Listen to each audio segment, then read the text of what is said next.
आप सभी को मेरा प्यार भरा नमस्कार। मैं शैलेश कुमार, स्वागत है आप सभी का आपके अपने YouTube चैनल स्काई एकेडमी में। मेरे प्यारे दोस्तों, आगे बहुत सारा एग्जाम है। अभी बैंक पीओ का है होने वाला, ठीक है, एसएससी सीजीएल है, और जो भी कॉम्पिटेटिव एग्जाम है, ठीक है, इंग्लिश पेपर से जो क्वेश्चन पूछा जाता है, हर एग्जाम में कुछ न कुछ क्वेश्चन जो कॉमन ईरर से आता है।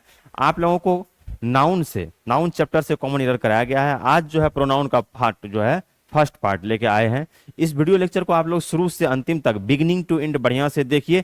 एक एक कॉन्सेप्ट क्लियर होगा और रूल को बढ़िया से देखना है, ताकि कहीं भी अगर क्वेश्चन आए तो बनाते समय आप लोगों को कोई परेशानी न हो। उससे पहले एक छोटा सा लाइन है, इस लाइन को थोड़ा सा देखिए, ठीक है। लाइन कहता है क्या, ठीक, आइए, कहता है if you want to shine like a sun, अगर आप सूरज की तरह चमकना चाहते हैं, first burn like a sun, तो सूरज की तरह जलना भी होगा।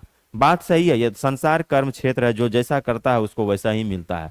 अगर आप कोई भी काम कर रहे हैं, किसी एग्जाम की तैयारी कर रहे हैं, जितना परसेंट आप मेहनत कीजिएगा, उतना परसेंट आप मार्क्स ऑब्टेंड कीजिएगा, उतना ही अच्छा आपको अचीवमेंट मिलेगा, ठीक है। जैसा इनपुट दीजिएगा वैसा ही आउटपुट भी आएगा। तो अगर आप किसी भी चीज का तैयारी कर रहे हैं, ठीक है, तो दिल और जान लगा दीजिए उसे अचीव करने के लिए, क्योंकि आधा अधूरा मन से किया गया कार्य कभी भी सफलता की ओर नहीं ले जाती है। इसलिए बहुत ही अच्छा लाइन है कि if you want to shine like a sun, first burn like a sun. अगर आप सूरज की तरह चमकना चाहते हैं तो सूरज की तरह जलना भी होगा। खुशी लेने के लिए पहले बहुत जो है ना दर्द सहना पड़ता है। खुशी को पाने के लिए पहले बहुत सारा दर्द सहना पड़ता है। यह संसार का रीत है, दुनिया का रीत है। आसानी से दुनिया में कुछ नहीं मिलता है ना, बहुत संघर्ष करना पड़ता है। जो आसानी से मिलता है वह रहता नहीं है, ठीक है जी। तो आइए नेक्स्ट देखिए, कुछ कुछ क्वेश्चन है, ठीक है, इस क्वेश्चन की ओर चलते हैं। देखिए, प्रोनाउन चैप्टर से है और पहला क्वेश्चन है, he is a university professor but of his 3 sons, है ना। यहां पे ध्यान क्या देना है, क्या है, बट ऑफ हिज 3 सन्स। उसके बाद क्या है यहाँ पे, नाइदर हैज एनी मेरिट। वह एक यूनिवर्सिटी प्रोफेसर है, कहता है he is a university professor, वह एक प्रोफेसर है, यूनिवर्सिटी में है। उसको क्या है, 3 सन्स है, 3 पुत्र है, लेकिन किसी के पास मेरिट नहीं है। समझ बताया ये जा रहा है, वो अगर प्रोफेसर बना तो वो टैलेंटेड होंगे, इंटेलेक्चुअल होंगे, उसके पास मेरिट होगा, तभी तो प्रोफेसर बना। लेकिन उसका जो बच्चा है, किसी के पास मेरिट नहीं है। रूल क्या कहता है, अगर 2 ऑप्शन हो, 2 व्यक्ति या वस्तु हो, दोनों में से दोनों को इग्नोर करना हो, सेलेक्ट नहीं करना हो, नकारना हो, तो वहां पे क्या उसका यूज होता है, नेदर का यूज होता है। लेकिन अगर 2 से ज्यादा हो तो किसका यूज होता है, नन का यूज होता है। तो बात यहां पे क्या हो रहा है, 3 सन्स, मोर देन 2 पर्सन है ना, मोर देन 2, 2 से ज्यादा आदमी है, तो 2 से ज्यादा के लिए कभी भी नेदर का यूज नहीं होगा, नन का यूज होगा। 2 के लिए नेदर का यूज किया जाता है। लेकिन बात क्या है, 2 से ज्यादा है, 3 सन्स है, तो यहाँ पे 2 से ज्यादा आदमी की बात हो रही है, तो 2 से ज्यादा के लिए किसका यूज होगा, नन का यूज होगा, समझे। 2 से ज्यादा के लिए नन का यूज होगा, नेदर का यूज नहीं होगा। पार्ट सी में एरर है। आप इस क्वेश्चन को नहीं, आप इस रूल को ध्यान में रखिएगा। अगर 2 व्यक्ति या वस्तु हो, दोनों में से दोनों को इग्नोर करना हो, नकारना हो, तो नाइदर का यूज होता है। लेकिन 2 से ज्यादा हो, है ना, 2 से ज्यादा हो, 3 हो, 4 हो, 5 हो, 6 हो, दोनों में से, है ना, 2 से ज्यादा में से सबको नकारना हो तो नन का यूज होता है, ठीक है। देखिए नेक्स्ट क्वेश्चन है, the 2 sisters shouted at one another, है ना, the 2 sisters shouted at one another in public, ठीक है। 2 बहन की बात हो रही है, ठीक है, पब्लिक के बीच में ही दोनों एक दूसरे पे चिल्लाई, यानी लड़ने लगी, गुस्सा की बोली होगी। रूल क्या कहता है, रेसिप्रोकल प्रोनाउन का एक रूल है, और कहता है रूल है, इस चीज को आप लोग ध्यान से समझिए। क्या कहता है, जब 2 व्यक्ति क्या के बीच में किसी रिलेशन को दर्शाना हो, एक्सप्रेस करना हो, व्यक्त करना हो, तो ईच अदर का यूज होता है। लेकिन अगर 2 से ज्यादा हो, 4 हो, 5 हो, 3 हो, 6 हो, 10 हो, है ना, मोर देन 2 पर्सन हो, तो वहां पे वन अनदर का यूज होता है। लेकिन बात यहां पे क्या है, 2 सिस्टर्स, 2 बहन की बात हो रही, 2 व्यक्ति है, तो 2 से ज्यादा के लिए वन अनदर का यूज होता है। लेकिन जब 2 हो तो ईच अदर का यूज होता है। पार्ट बी में एरर है, वन अनदर नहीं होगा, क्या होगा, ईच अदर होगा। ईच अदर का यहां पे यूज होगा। पार्ट बी में क्या है, एरर है। नेक्स्ट देखिए 3 नंबर है, आई एम सर्टेन, मैं सुनिश्चित हूं, that none of these 2 books.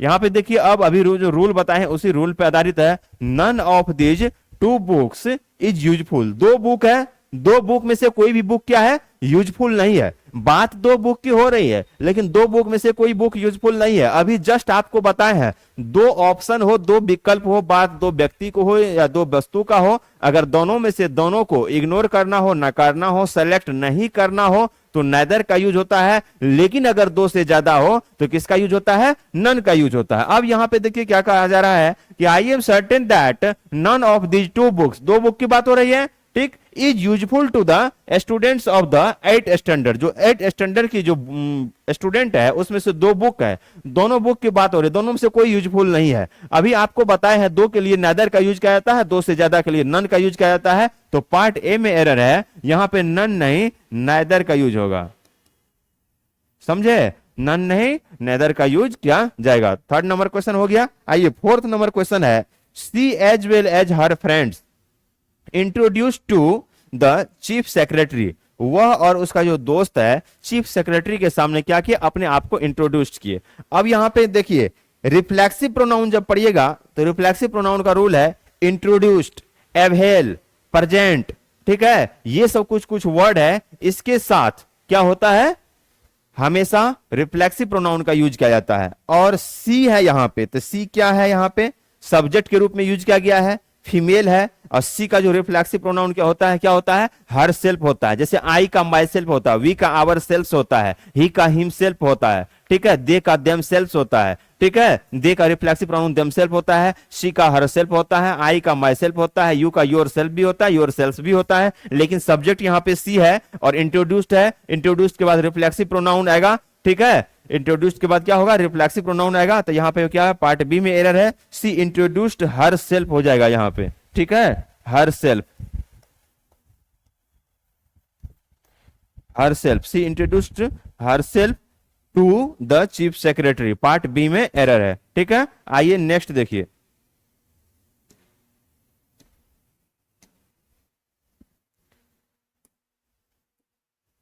चलिए आगे जो कुछ कुछ क्वेश्चन है, क्या है, we each have done his work well. देखिए एक क्वेश्चन और है आगे, रूल को देखिए, जब भी क्वेश्चन बताया जा रहा है तो उसमें क्या किया, आप कॉन्सेप्ट देखिए, कॉन्सेप्ट कहां से आ रहा है, रूल क्या कह रहा है। अगर रूल आपके दिल दिमाग और मस्तिष्क में है, याद है, तो कहीं भी किसी भी क्वेश्चन को आप बना के आ जाइए, बशर्ते कि उस रूल से रिलेटेड वो क्वेश्चन आया हो। क्वेश्चन में लैंग्वेज चेंज हो सकता है लेकिन रूल कभी चेंज नहीं होता है, रूल वही हो रहता है। लेकिन आपको पता कैसे होगा कि वही रूल है, इसके लिए आपको बार बार प्रैक्टिस करना पड़ेगा। जितना ज्यादा प्रैक्टिस कीजिएगा उतना ज्यादा रूल आपके दिमाग में रहेगा और उतना ही आसानी से क्वेश्चन बनता है, ठीक है। प्रैक्टिस बहुत बड़का चीज है, ठीक है।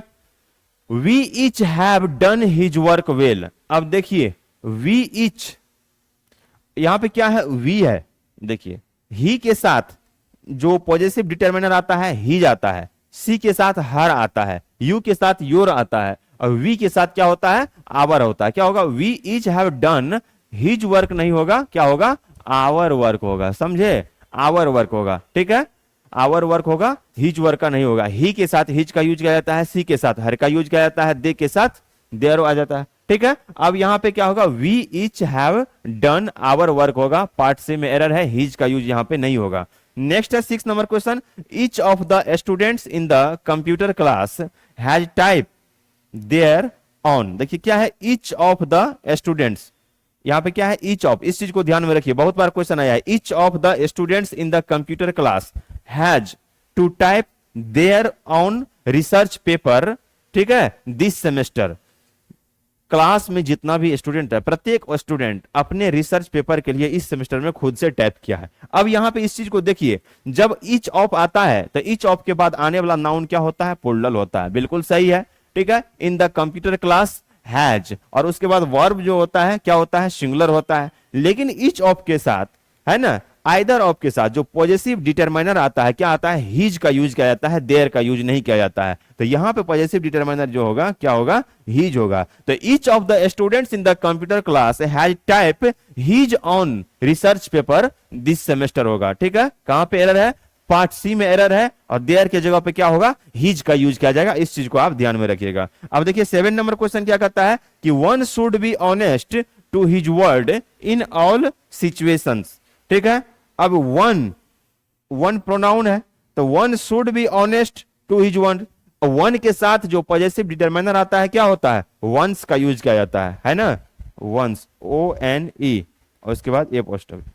हिज का नहीं होगा, one should be honest to one's word in all situation. अगर आप किसी से वादा करते हैं तो उस वादा पे आइए, निभाइए। कहा गया है ना, it is easy to make promise but very difficult to keep it. वादा करना आसान होता है लेकिन निभाना मुश्किल होता है। अगर आप किसी चीज को निभाने की क्षमता है तो ही प्रॉमिस करना चाहिए, वादा करना चाहिए, नहीं तो छोड़ देना चाहिए। बोलने से कुछ नहीं होता है, करना पड़ता है। ठीक है, उसके बाद है 8 नंबर में है, I told him that we enjoyed very much at the party.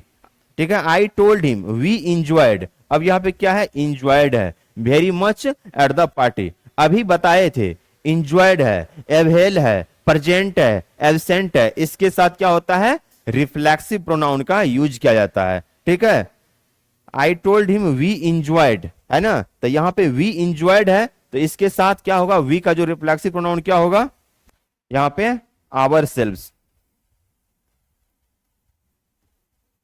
We enjoyed ourselves very much at the party. Part B में एरर है, इंजॉयड के बाद जो है यहां पे आवर सेल्स का यूज किया जाएगा, इस चीज को ध्यान में रखिएगा। एब्सेंट, प्रेजेंट, इंजॉयड के बाद जो है क्या होता है, रिफ्लेक्सिव प्रोनाउन का यूज किया जाता है।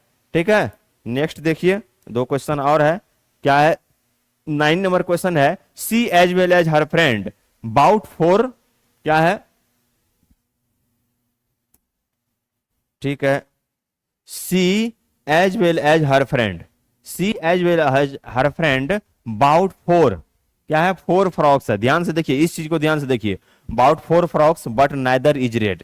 वह और उसके दोस्त जो है 4 फ्रॉक्स खरीदी है ना, लेकिन कोई रेड नहीं है, लाल कलर की नहीं है। अभी बताए थे अगर 2 में से 2 ऑप्शन को इग्नोर करना पड़ता है, ना करना पड़ता है, तो किसका यूज होता है, नाइदर का यूज होता है। और 2 से ज्यादा हो तो क्या होता है, नन का यूज होता है। बात यहां पे क्या हो रही है, she as well as her friend has bought 4 frocks, 2 frocks की बात नहीं हो रही है, 2 से ज्यादा है, 4 फ्रॉक्स है। लेकिन जब 2 होता है तो उसके लिए किसका यूज किया जाता है, नाइदर का यूज किया जाता है। 2 से ज्यादा हो तो किसका यूज किया जाता है, नन का यूज किया जाता है। तो यहां पे नाइदर का यूज नहीं होगा, किसका यूज होगा, नन का यूज किया जाएगा। पार्ट डी में क्या है, एरर है। अब देखिए यहां पे 10 नंबर क्वेश्चन है कि Jaya you and I need not stay here, Jaya you and I need not stay here. ठीक है, पर्सनल प्रोनाउन का रूल कहता है जब तीनों प्रोनाउन एक साथ आता है, तीनों पर्सन एक साथ आता है, first person, second person, third person, किसी भी सेंटेंस में, नॉर्मल केस में, एक साधारण केस में, तो सबसे पहले क्या होता है, ठीक है, जाया यू एंड आई है तो यू जाया एंड आई होगा। तो रूल क्या कहता है, पहले क्या आता है, सेकंड पर्सन, फिर आता है थर्ड पर्सन, और उसके बाद क्या होता है, फर्स्ट पर्सन। ठीक है, तो यू क्या है, सेकंड पर्सन है। कोई व्यक्ति, वस्तु, जो किसी आदमी के बारे में जो बोलते हैं वह क्या होता है, थर्ड पर्सन है, और आई क्या है, फर्स्ट पर्सन है। तो सबसे पहले क्या होगा यहां पे, यू। ठीक है जी, यू, उसके बाद क्या होगा, जाया, फिर क्या होगा, एंड आई। ठीक है, यू जाया एंड आई। ठीक है, यू जाया एंड आई, तो यू पहले आएगा और जाया बाद में, तो पार्ट ए में एरर है। ठीक है, जब तीनों पर्सन नॉर्मल केसेज में एक साथ आता है तो पहले सेकंड पर्सन, फिर थर्ड पर्सन, उसके बाद फर्स्ट पर्सन। इसको रूल नंबर 231 बोला जाता है। 2 है 2 फॉर सेकंड पर्सन, 3 है 3 फॉर थर्ड पर्सन, आप याद रखिएगा, 1 है फर्स्ट पर्सन। जब तीनों पर्सन नॉर्मल केसेज में एक साथ आता है तो पहले सेकंड पर्सन, फिर थर्ड पर्सन, फिर फर्स्ट पर्सन यूज किया जाता है। पर्सन क्या होता है ना, जो आदमी बोलता है उसे क्या बोला जाता है, फर्स्ट पर्सन बोला जाता है। जो सुन रहा है उसे सेकंड पर्सन बोला जाता है। जिसके बारे में कुछ कहा जाए उसे क्या बोला जाता है, थर्ड पर्सन। जैसे मान के चलिए यहाँ पे मोदी जी खड़े हैं, मोदी जी आएंगे, भाषण देंगे, बोलेंगे भाइयों बहनों मित्रों, है ना, तो मोदी जी बोल रहे हैं भाइयों बहनों मित्रों कैसे हैं आप लोग, है ना, आप लोगों को क्या चाहिए, तो मोदी जी हो गए फर्स्ट पर्सन। जो दर्शक सुन रहे हैं, ताली बजाते रहते हैं, बोलते हैं मोदी मोदी मोदी करते रहते हैं, वो क्या हुआ, सेकंड पर्सन। फिर मोदी जी बोलते हैं प्यारे देशवासियों, प्यारे मित्रों, ये जो ओपोजिशन के लीडर है, किसी दूसरे पार्टी के बारे में बताते हैं, हम नाम नहीं लेना चाहेंगे, देश को बर्बाद कर दिया है। ठीक है, किसी थर्ड पर्सन के बारे में बोलते हैं, तो जिसके बारे में बोलते हैं वो हो जाता है थर्ड पर्सन। ठीक है जी, जैसे हम अगर आप लोगों को पढ़ा रहे हैं तो हम फर्स्ट पर्सन हो गया, आप लोग सुन रहे हैं सेकंड पर्सन हो गया। किसी व्यक्ति के बारे में एक एग्जांपल दे देंगे, वह थर्ड पर्सन हो गया, बोलने वाले फर्स्ट पर्सन। ठीक है, और आई और वी क्या होता है, फर्स्ट पर्सन है, I first person singular number, we first person plural number होता है। तो रूल ये है, आपको ध्यान में रखना है, क्या, यू पहले आएगा, जाया बाद में, और आई बाद में आए। ठीक है जी, तो रूल नंबर 231 है। ठीक है, इस वीडियो लेक्चर को आप लोग शुरू से अंतिम तक बढ़िया से देखिएगा और रिवीजन कीजिएगा, क्योंकि इसमें क्या है कि इस रूल से रिलेटेड बहुत बार क्वेश्चन आपको एग्जाम में पूछा गया है, एसएससी में, बैंक पीओ में। आप जब वीडियो लेक्चर देखते हैं इंग्लिश का या कहीं भी, तो पढ़ाई लिखाई ऐसा चीज है, अगर आप देखते हैं तो उस टाइम में थोड़ा सा आपको परेशानी लगेगा, लेकिन काम एग्जाम में यही आता है। आप कॉमेडी देखिएगा, रील्स देखिएगा, फेसबुक पे वीडियो देखिएगा, यूट्यूब पे वीडियो देखिए, कोई इंटरटेनमेंट वाला मजा बहुत आएगा, लेकिन कहीं से आपके आने वाले जो एग्जाम है उसमें उससे रिलेटेड क्वेश्चन नहीं रहता है। एग्जाम में क्वेश्चन उसी से आता है, कोई भी ऐसा वीडियो लेक्चर कहीं भी आप देखते हैं जो इंफॉर्मेटिव हो, आपके पढ़ाई लिखाई से, आपके करियर से संबंधित हो, ठीक है, आपके कोर्स से संबंधित हो, बशर्ते कि आप रील्स देख लीजिएगा तो फिर कोई दिक्कत नहीं है, आपके एग्जाम में आएगा नहीं, तत्काल इंस्टेंट प्लेजर मिलेगा, मजा आएगा, लेकिन हेल्प कहीं से कोई नहीं मिलेगा। तो इस वीडियो लेक्चर को आप लोग शुरू से अंत तक देखिएगा और रिलेटेड, इससे रिलेटेड और क्वेश्चन कराया जाएगा और इसे बढ़िया से देखिएगा। अच्छा लगा तो लाइक कीजिए, शेयर कीजिए और सब्सक्राइब कीजिए, हम आपके लिए अच्छा अच्छा कंटेंट लाते रहेंगे, ठीक है। Thank you for watching this video lecture.